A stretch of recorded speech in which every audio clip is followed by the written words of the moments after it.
Hey, welcome back. If you want to stay on top of the tech that's literally changing our world, you're in the right place, so make sure you're subscribed. So today we're talking about cloud computing. You hear that term thrown around all the time, right? But what does it actually mean? Well, we're going to skip the super technical lecture and break it all down with a simple story. Let's get into it. So here's how we're going to walk through this. First, we'll look at a business hitting a really common problem. Then, we'll follow its path to finding the cloud. We'll dig into the huge benefits and how it's all built, see how it affects our day-to-day lives, and then we'll take a peek into the future. All right, so let's meet our main character. This is Rahul. He's a young entrepreneur, and his online business is starting to take off. Now, like a lot of startups, he started out with a pretty traditional IT setup. You know, you can just picture it, a couple of servers humming away in a back office closet, and for a while, it worked just fine. But you know what happens next? As the business got bigger, the problems started getting bigger too. His computer started to lag, he was always, and I mean always, running out of storage space, and the costs to just maintain and cool those physical servers, they were starting to pile up. But the biggest fear, the thing that kept him up at night, if one of those servers went down, his whole business could just stop. He knew there had to be a better way. And that's when he first heard about it, cloud computing. It sounded like a totally different way of thinking, a new approach that promised to solve the exact problems that were slowing him down. So what on earth is it? Well, to put it really simply, cloud computing just means you're using someone else's computers over the internet. Instead of buying and running all that expensive hardware yourself, you're basically renting computing power, storage, and software from these massive remote data centers. And that idea, that was a fundamental shift. I mean, think about it. It wasn't just about the technology. It was about freedom. The power to run your entire business from literally anywhere with an internet connection without being chained to a physical office. For Rahul, that was an absolute game changer. Okay, so Rahul took the leap. He moved his entire company's operation into the cloud. And almost right away, he started seeing these incredible benefits that just completely changed the way he could run his business.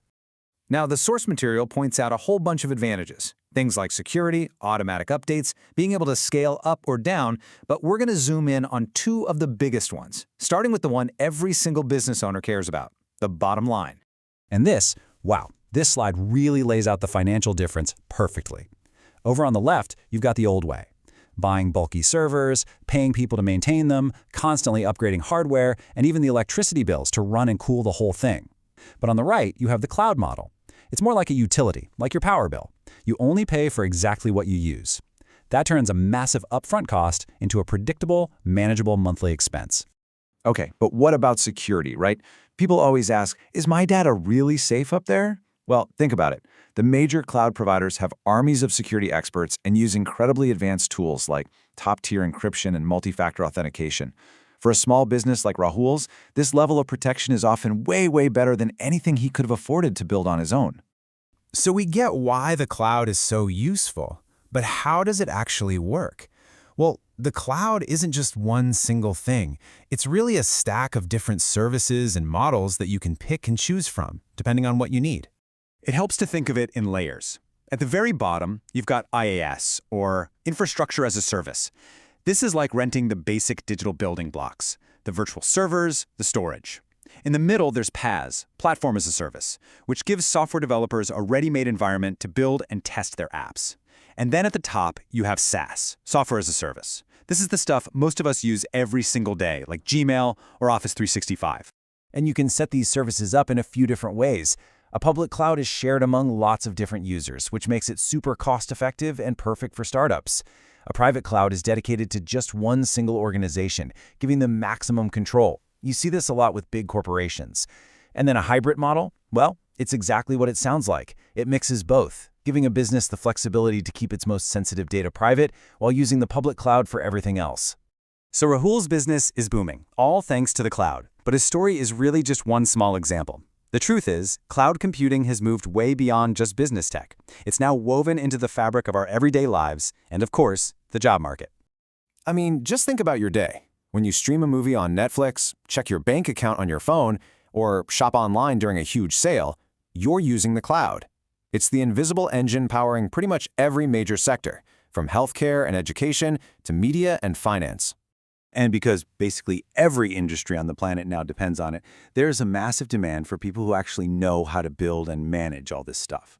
Jobs like cloud engineer, cloud architect, and security expert are some of the hottest, fastest-growing careers in the entire tech industry right now. And that brings us to our last stop, the future. Because the cloud isn't just about what's happening today, it's really about what it makes possible for tomorrow. Okay, so here's the most important takeaway. Pretty much all of the most exciting new technologies you hear about, we're talking artificial intelligence, big data, the Internet of Things, they all need just staggering amounts of computing power and data storage to work. And they are all being built on top of the cloud. The cloud is quite literally the foundation for the future of tech. So when we look back at Rahul's journey, we kind of see the whole story of the last decade in miniature. What started as a clever solution for one person's business problem has grown to become the essential backbone of the entire digital world. It's not an option anymore. It's fundamental. And for anyone out there who's thinking about being part of this future, the source material really emphasizes that professional training is the key.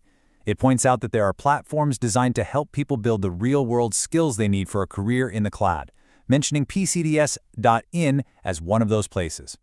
In the end, this whole journey to the cloud is really about enabling innovation, growth, and building whatever comes next. So we'll leave you with this thought.